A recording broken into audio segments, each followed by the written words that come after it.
Trade war, यह किसी भी युद्ध से भी अधिक खतरनाक क्यों है? क्या यह एक तृतीय विश्व युद्ध की शुरुआत है? तो देखिए, ग्लोबल जो भी ट्रेड वॉर होते हैं ना, वो किसी भी वॉर से, जो फिजिकल वॉर होते हैं उससे कई गुना अधिक खतरनाक होते हैं। क्यों?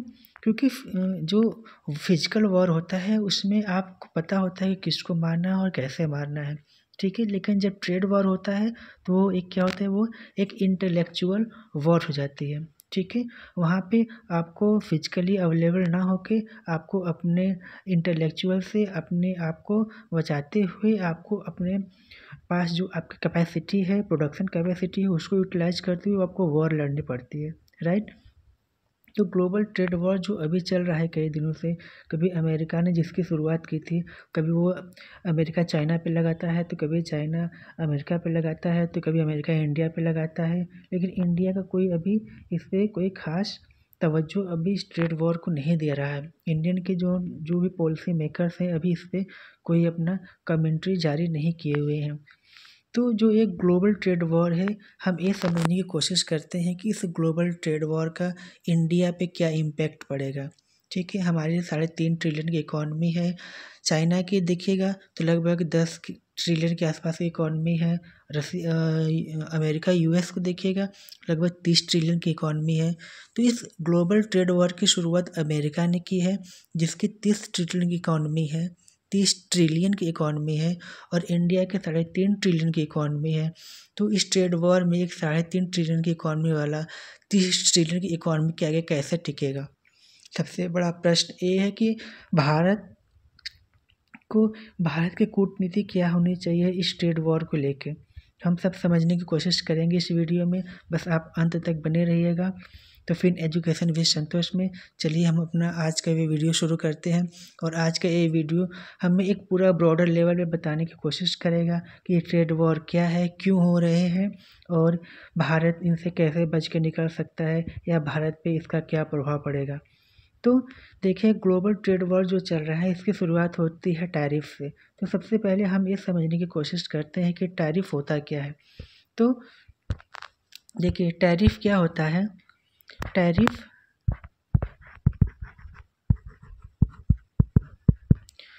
होता है जब कोई कंट्री अपना माल किसी दूसरे कंट्री में बेचता है तो उसे कुछ पैसे सरकार को देने होते एज ए टैक्स, ठीक है। तो जिसको हम क्या बोलते हैं, टैरिफ बोलते हैं। तो अभी जैसे यदि अमेरिका की कोई कंपनी है, वो इंडिया में अपना माल बेचना चाहती है, तो वो अपना माल इंडिया को क्या करेगी, एक्सपोर्ट करेगी, और इंडिया क्या करेगा, उस माल को इंपोर्ट करेगा। तो इंडिया उस इंपोर्ट पे एक टैक्स लगाता है जिसको हम बोलते हैं क्या, इम्पोर्ट टैक्स बोलते हैं, उसको आप टैरिफ भी बोल सकते हैं। तो हर कंट्री पे अलग अलग होता है। तो जैसे इंडिया अमेरिका से यदि कोई मोटरसाइकिल आती है तो इंडिया उस पर क्या करता है, 100% टैरिफ लगाता है। मतलब यदि उस मोटरसाइकिल का अमेरिका में 1,000 रुपये दाम होगा तो इंडिया में आके वो 2,000 रुपये में बिकेगी, ठीक है। तो जो 1,000 रुपये का सरप्लस होगा वो क्या होगा, वो इम्पोर्ट टैरिफ होगा, ठीक है। तो इसी को लेके अमेरिका या डोनाल्ड ट्रम्प बहुत ज़्यादा चिंतित है। वो तब से वो हल्ला मचा रहे हैं कि अब हम रेसिप्रोकल टैरिफ लगाएंगे। यहीं से रेसिप्रोकल टैरिफ का जन्म होता है। तो रेसिप्रोकल टैरिफ क्या होता है, रेसिप्रोकल टैरिफ क्या होता है, रेसिप्रोकल टैरिफ क्या होता है, जैसे मान लीजिए एक तराजू है, ठीक है। यह एक तराजू है, इसके दोनों पड़ रहे हैं। तो रेसिप्रोकल का मतलब कि अब दोनों को हमको बैलेंस करना है। यदि इंडिया अमेरिका के प्रोडक्ट पे 100% का टैरिफ लगाता है तो यदि इंडिया अमेरिका के प्रोडक्ट पे 100 रुपये का टैरिफ लगाता है तो अमेरिका भी इंडिया के प्रोडक्ट पे 100 रुपये का टैरिफ लगाएगा। ये हो गया रेसिप्रोकल टैरिफ, ठीक है। यही दोनों बैलेंस होते हैं, बस इसी को बोलते हैं आप हम पे जितना टैरिफ लगाओगे हम भी आप पे उतना ही टैरिफ लगाएंगे। इसी को बोलते हैं रेसिप्रोकल टैरिफ। इसी रेसिप्रोकल टैरिफ को डोनाल्ड ट्रम्प क्या कर रहे हैं, जोर दे रहे हैं कि अब हम रेसिप्रोकल टैरिफ लाएंगे, ठीक है। तो अमेरिका रेसिप्रोकल टैरिफ पे इतना जोर क्यों दे रहा है?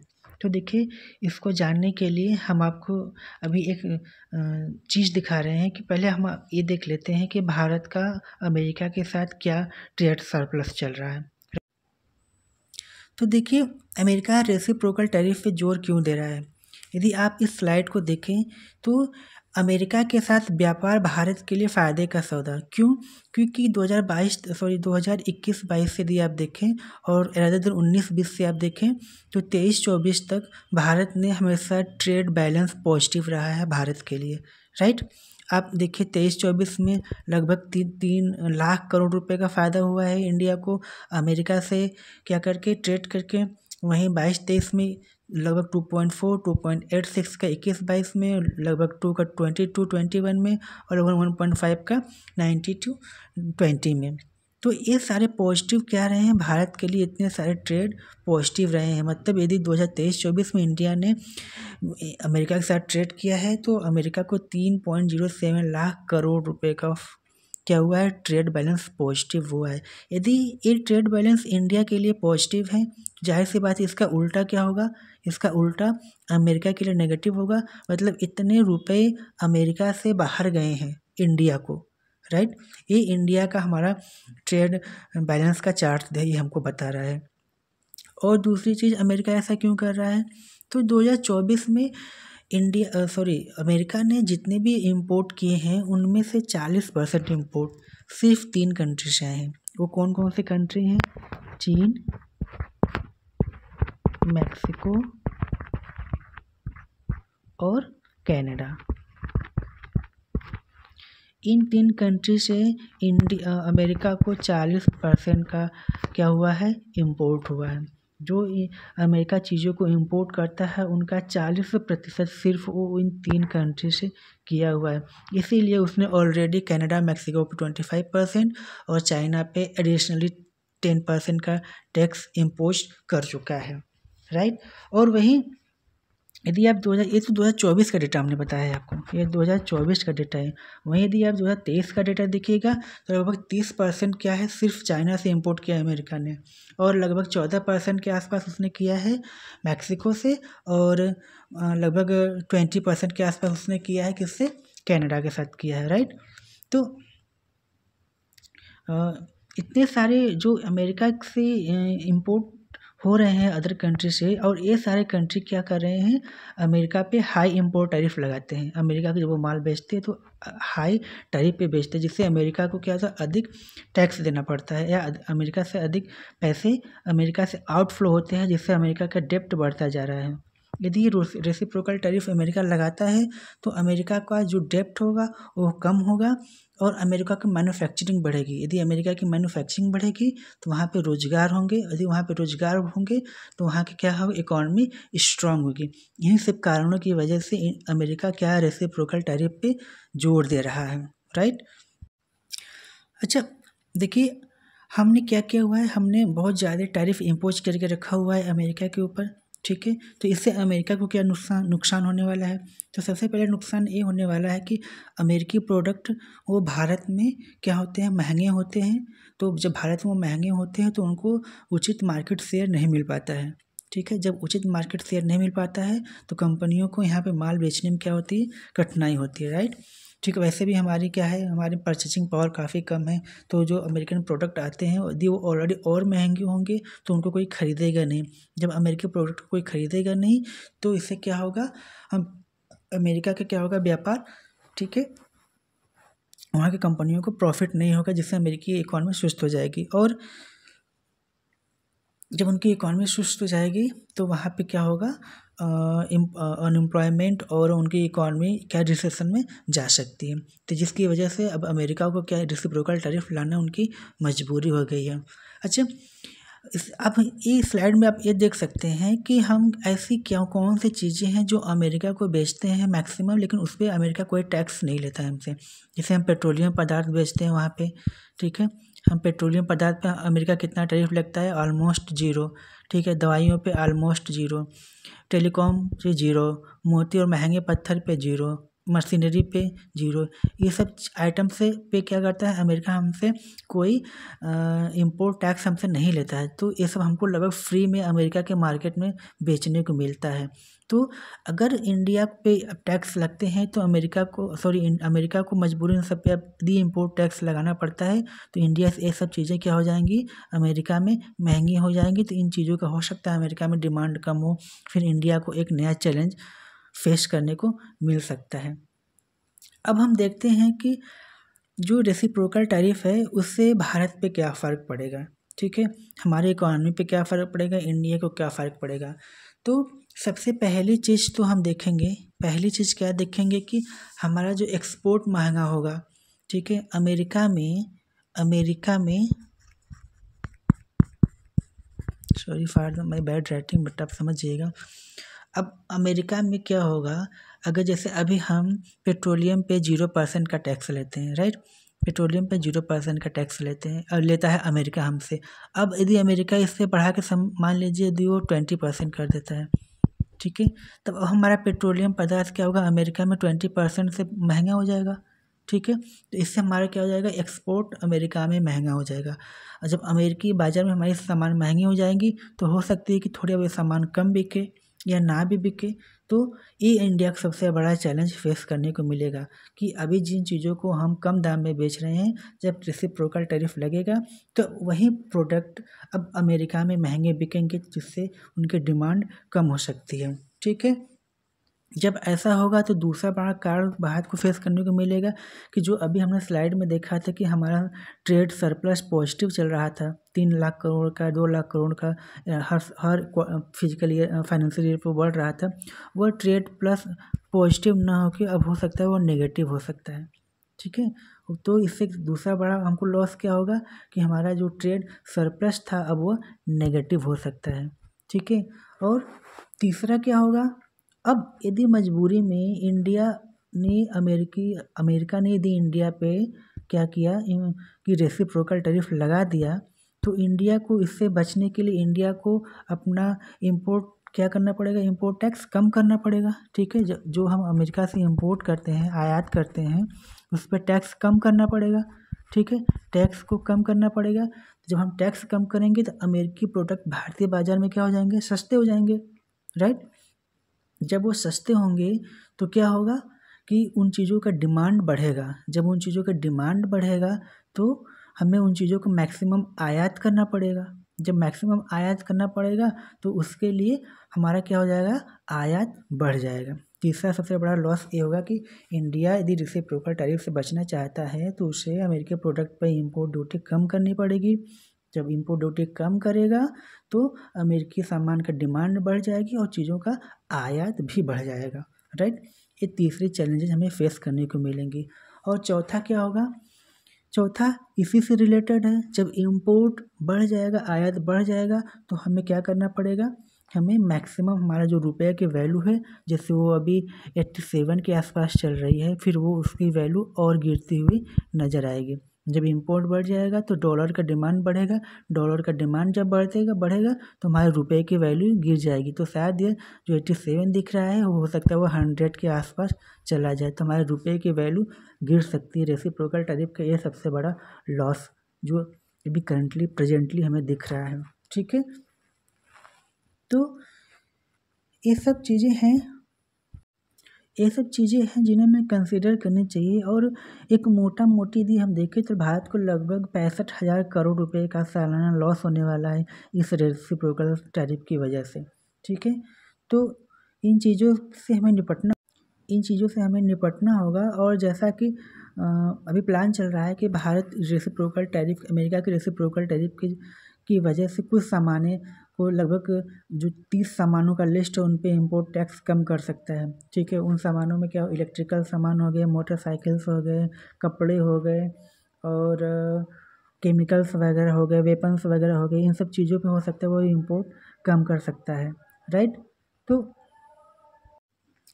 तो देखिए इंडिया पे अमेरिका का टैक्स हाई करने का सबसे बड़ा रीज़न एक और ये भी हो सकता है कि हम जो चीज़ें क्या करते हैं, आयात करते हैं, अपने देश में लाते हैं, इंपोर्ट करते हैं, किसी अन्य कंट्री से लाते हैं।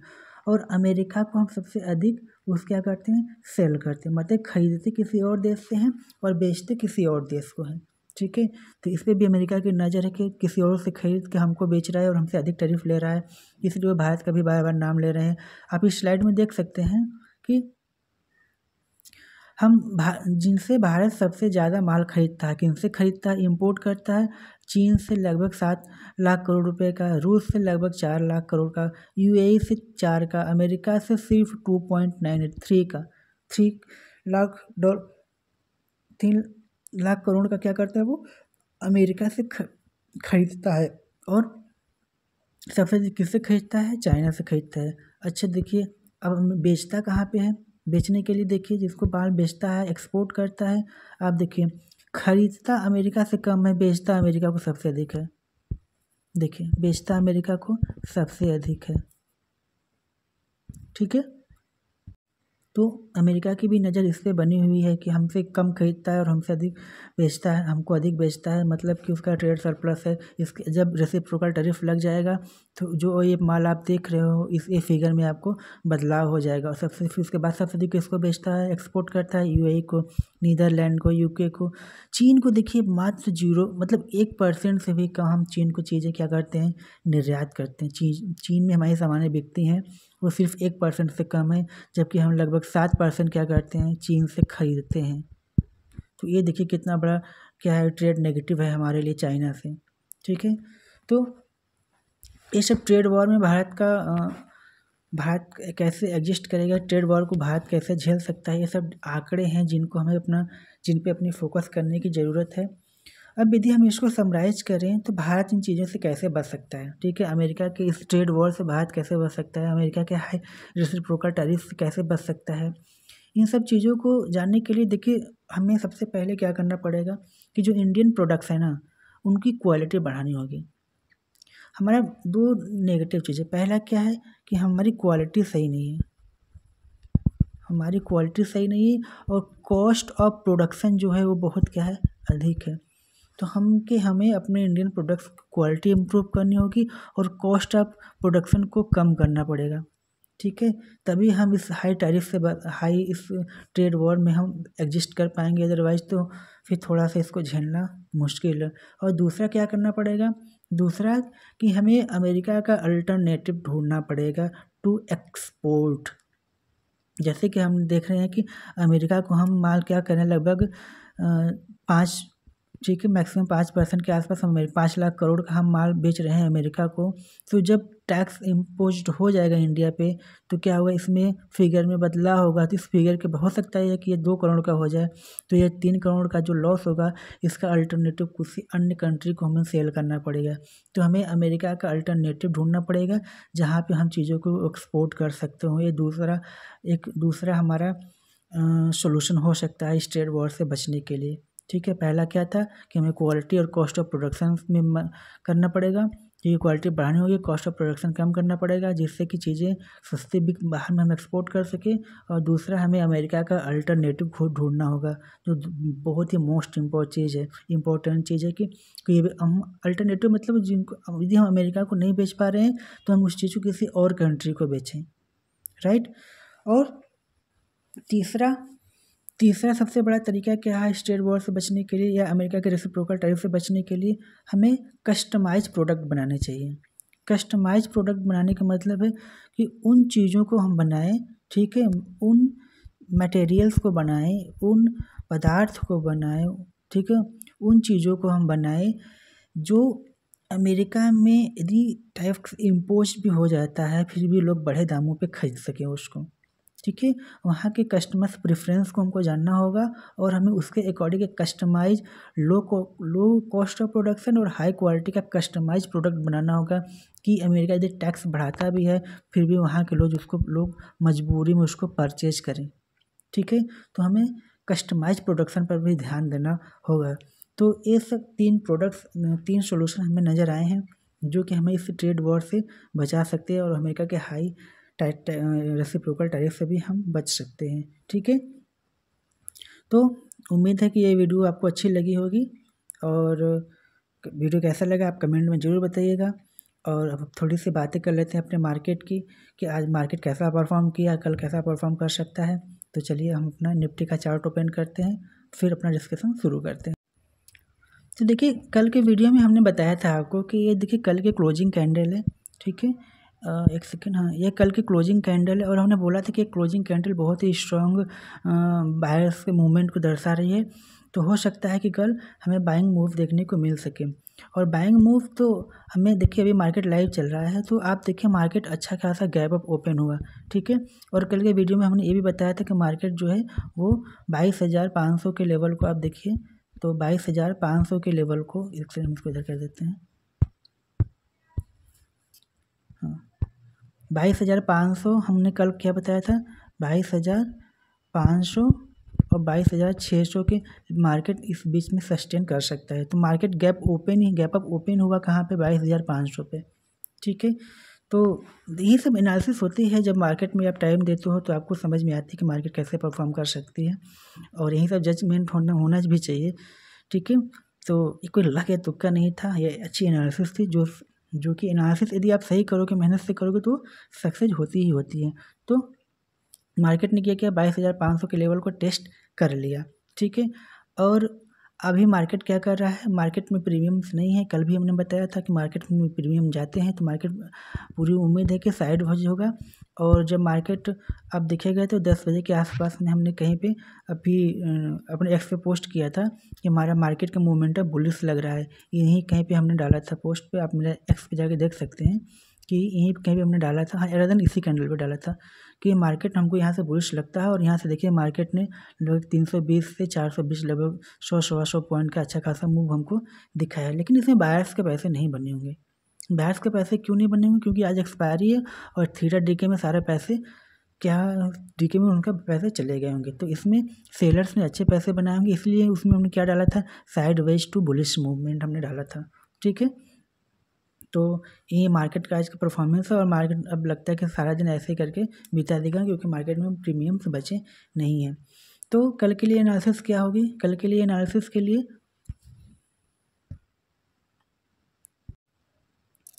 और जैसा हमने कल बताया था कि मार्केट में एक अभी रिवर्सल पॉसिबल है। तो हम मुझे नहीं लग रहा था कि ये 22,500 के लेवल आज ही टच कर देगा, ठीक है। मुझे उम्मीद था कि ये 3-4 दिन में ये 22,500-600 के बीच में क्या करेगा, आ सकता है, लेकिन आ गया तो अच्छी बात है कि थोड़ा सा मार्केट में एक सेंटीमेंट थोड़ा सा पॉजिटिव हुआ है। तो अब मेरा अभी क्या रहेगा, कुछ दिन के लिए एंटिसिपेशन कि 22,600-500 के बीच में भी कुछ दिन तक हर्डल लेना चाहिए। मार्केट अभी बुलिश नहीं हुआ है, ठीक है। दिमाग से बुलिशनेस निकाल दीजिएगा अभी, क्यों हो सकता है मार्केट यहाँ से 1-2 दिन क्या करे, हर्डल लेने की कोशिश करें और फिर वहाँ से फॉल दिखाएगा, क्योंकि मार्केट का भी बहुत वैल्यूएशंस बहुत हाई है अभी, ठीक है। यहाँ से एक फर्दर फॉल दिखाएगा, यदि हर्डल लेने के बाद एक फर्दर फॉल दिखाना शुरू करता है तो समझ लीजिए कि जो 22,000 का लेवल है ये टूटेगा और फिर मार्केट 20,000 के आसपास के लेवल तक जा सकता है, ठीक है। तो देखते हैं कि मार्केट कैसा परफॉर्म कर सकता है, लेकिन अभी क्या होगा, अभी मार्केट हो सकता है यहाँ पे हर्डल लेने की कोशिश कर सकता है, ठीक है। और चार्ट का अभी मार्केट लाइव चल रहा है, तो हम क्या करेंगे कि चार्ट का अपना एनालिसिस कर, चार्ट कैसा बिहेव कर सकता है उसको अपने एक्स पे पोस्ट कर देंगे चार्ट को, तो आप लोग वहाँ से देख सकते हैं, ठीक है। यहीं तक रखते हैं। वीडियो कैसे लगे तो लाइक ज़रूर कर दीजिएगा और सब्सक्राइब भी कर लीजिएगा और कमेंट में कुछ लिख दीजिएगा, जिससे मोटिवेशन मिलते हैं, ठीक है। चलिए फिर मिलते हैं कल, तब तक के लिए थैंक यू।